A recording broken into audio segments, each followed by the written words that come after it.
Bien, vamos a tratar ahora de la circunferencia. Si dibujamos una serie de puntos que estén a una distancia, a la misma distancia respecto a otro punto, a este punto le llamamos centro, y lo dibujamos, por ejemplo, a una distancia de 5, tenemos aquí a 5, a 5, a 5, a 5, la distancia, y estos puntos dibujamos también estos puntos a una distancia de 5, y así podemos dibujar hasta 5, hasta infinitos puntos que estén a una distancia de 5, lo que aparecerá finalmente será lo que llamamos una circunferencia. De tal forma que podemos definir la circunferencia como una línea plana y cerrada en la que todos los puntos están a igual distancia de un punto dado, en este caso del punto A. Bien, esta circunferencia tiene sus elementos. Este elemento es principalmente el punto central A. Luego también tiene como característica esta distancia que hemos dicho que es siempre la misma, la vamos a llamar el radio. También tiene como característica un segmento que une dos puntos de la circunferencia. A este segmento le llamamos cuerda. Llamamos diámetro a la cuerda que pasa por el centro, justo por el centro, de tal forma que el diámetro será el doble del radio. Llamamos arco al trozo de circunferencia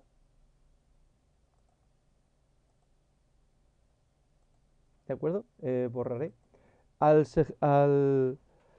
segmento de circunferencia comprendido entre dos de sus puntos, aunque yo aquí he tenido que dibujar tres para con GeoGebra que apareciera. Y llamamos semicircunferencia, pues cuando lo que hace es coger, es el arco que comprende la mitad de la circunferencia. Veamos ahora la situación de un punto respecto a la circunferencia.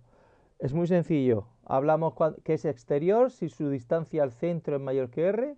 Por ejemplo, este punto sería exterior. Hallamos de un punto interior si la distancia al centro es menor que r. Y decimos que pertenece a la circunferencia pues cuando la distancia al centro es de r. Bien, vamos a hablar de la situación relativa de la recta respecto a la circunferencia. Tenemos esta recta que la llamamos exterior cuando todos los puntos, ninguno de los puntos están dentro de la circunferencia o perteneciente a este. Es decir, que todos los puntos se encuentran a una distancia mayor que r.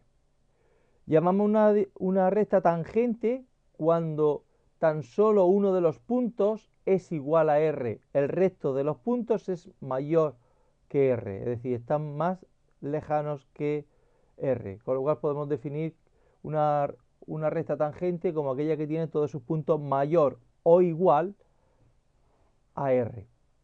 Y llamamos una recta secante, perdonad, cuando solo tiene dos puntos perteneciente a la circunferencia. Es decir, que solo dos puntos están a una distancia igual que r.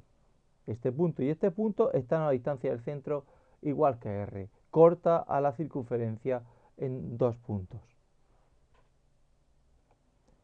Veamos ahora la situación de las circunferencias respecto a otra circunferencia.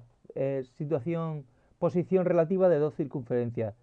Bueno, pues decimos que es interior, pues cuando todos sus puntos están dentro de la circunferencia, es decir, que todos sus puntos están a una distancia del centro menor que r. Llamamos que es exterior cuando todos sus puntos son mayores, están a una distancia del centro mayores que r. Será secante, lo que hemos dicho ya, dos puntos está en instancia de R, y será tangente pues cuando estén a una distancia, cuando solo un punto pertenezca a las dos circunferencias y el resto de los puntos pues se encuentren a una distancia mayor que R.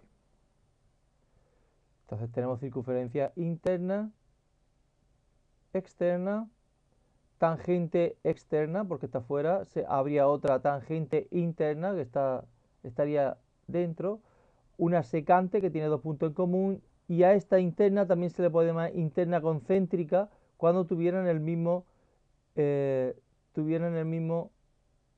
centro. Por ejemplo, esta de aquí. Veamos ahora el caso de los ángulos en la circunferencia.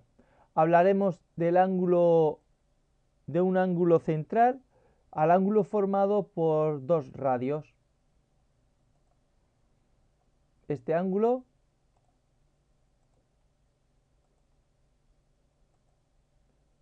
pues se llama ángulo central, este que tenemos aquí. ¿De acuerdo? Hallaremos de un ángulo inscrito al formado. Este lo voy a formar desde el principio para que se vea más claro. Al formado, si cogemos dos puntos, un punto, trazamos estos segmentos, este segmento y este segmento. Al ángulo que forman los dos se le llama ángulo inscrito, y al ángulo que formara con el centro se le llamaría ángulo central. Resulta una relación curiosa si hallamos este ángulo y hallamos este.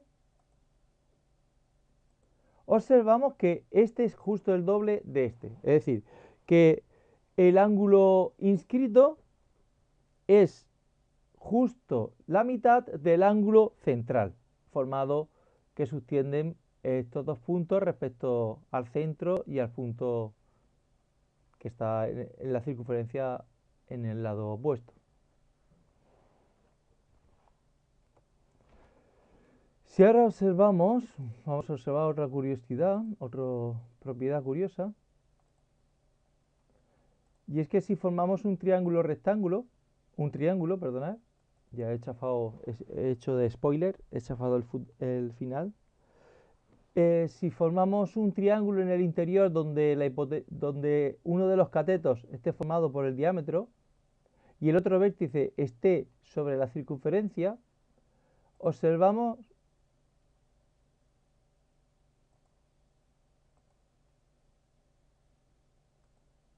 el ángulo que forma es de 90 grados. Si yo muevo, nos vamos dando cuenta que lo mueva donde lo mueva, nos forma el mismo ángulo entre los dos catetos. Esto forma un triángulo rectángulo. De aquí podemos deducir, de lo que estamos viendo, que cualquier triángulo que esté en el interior de una circunferencia, inscrito dentro de una circunferencia, cuyo uno de los lados sea la diagonal y el otro vértice esté sobre la circunferencia, forman triángulos rectángulos. Más tarde veremos que aquí podemos aplicar el teorema de Pitágoras, pero hay que tenerlo en cuenta siempre, ¿vale?